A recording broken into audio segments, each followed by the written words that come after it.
বিসমিল্লাহির রহমানির রহিম। আসসালামু আলাইকুম। আজকে লতি কাটবো।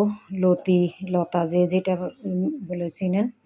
তো এই লতিগুলা অনেক লম্বা লম্বা, দেখতেই পাচ্ছেন। একটা লতি অনেক লম্বা। তো অনেকেই লতি কাটাটাকে মানে ঝামেলা মনে করেন, খুব মনে হয় যেন অনেক দেরি হয়, কিন্তু আমার না লতি কাটতে বেশি একটা সময় লাগে না। আমি যেভাবে লতি কাটি আমার একদমই সময় লাগে না। তো আমি আপনাদের সাথে লতি কাটাটাও আজকে শেয়ার করি। লতিটা আসলে ভালো হইতে হয়। অবশ্যই লতি কাটাতে সময় লাগে না। দেখেন এইভাবে চামড়া তুললে একদমই খুব ভালোভাবে উঠে যায়। তারপরে শুধু কেটে কেটে নিয়ে নেবেন, এই যে এরকম করে কেটে কেটে নিয়ে নেবেন। আর আমি এই লতিগুলা কাটতে আমার একেবারে বড় জোর ৫ মিনিট সময় লাগবে। আমি আপনাদেরকে দেখাচ্ছি কি মানে লতিটা আমি কেটে ফেলবো এখনই ইনশাল্লাহ। তো এইভাবে আমি লতিগুলা কেটে নিব। আর দেখি, আপনারা আমার সাথে থাকুন। তো আমি লতি কেটে নিয়েছি, আর সাথে হচ্ছে রসুন। আমি লতির সাথে এইভাবে রসুন দিই, আলাদা কোনো মশলা দেওয়া হয় না আমার লতিতে। আর এই হচ্ছে খোসা। তাহলে এখন রান্না করব কি দিয়ে, ওইটা পরিষ্কার করে নিই, আপনাদের সাথেও একটু দেখাই, আপনাদেরকে শেয়ার করি। এই হচ্ছে চিংড়ি মাছ। যে এই হচ্ছে চিংড়ি মাছ। এখানে কয়েকটা চিংড়ি মাছ আমি পরিষ্কার করে নিব, আর লতি দিয়ে রান্না করব চিংড়ি মাছ। তো চিংড়ি মাছ পরিষ্কার করে ফেললাম, আর লতি। এখন আমি মূল রান্নায় চলে যাব।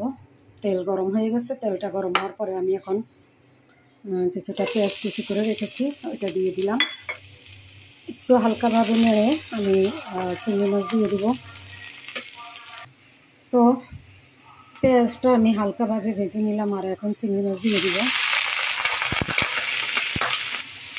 ৮-১০টা চিংড়ি মাছ নিয়েছি। এখানে দিয়ে দিব লবণ। এখানে শুধুমাত্র আমি একটু জিরা গুঁড়া ইউজ করব। আর দিয়ে দিব মরিচের গুঁড়া,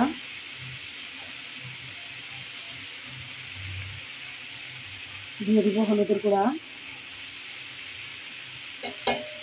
আর একটুখানি ভেজে নিয়ে আমি লতি দিয়ে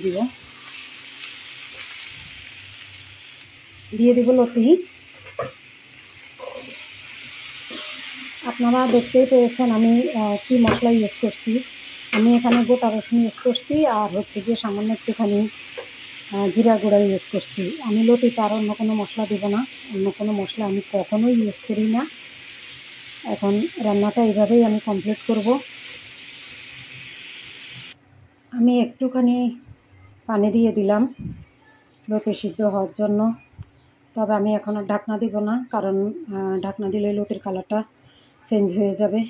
বিশেষ করে সবুজ শাকসবজির মধ্যে ঢাকনা দিলে কালারটা নষ্ট হয়ে যায়। তাই আমি ঢাকনাটা ছাড়াই আমি রান্নাটা কমপ্লিট করব। তো দেখতে থাকুন। আমার লতি রান্নাটা একদমই হয়ে গেছে, আর আমি এখন কয়েকটা কাঁচামরিচ উপর দিয়ে দিচ্ছি।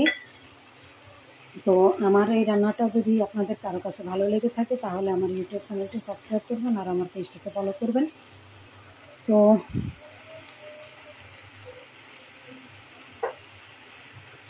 সবাই ভালো থাকবেন।